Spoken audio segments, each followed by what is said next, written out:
दुसरं महायुद्ध एका भिंतीच्या आत, जिथे जीव लोकांना कैद करून नेलं जात होतं. ना स्वातंत्र्य ना आशा, फक्त मृत्यूची भीती.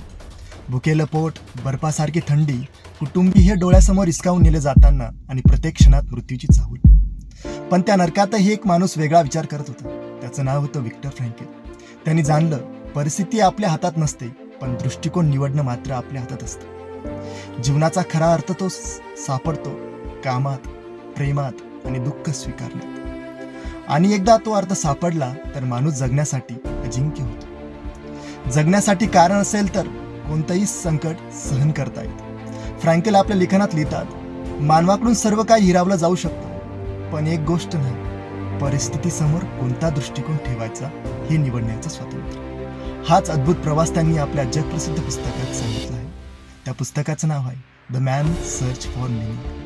नक्की आवर्जून हे पुस्तक तुम्ही वाचा आणि जीवन जगण्याची कला शिकून घ्या.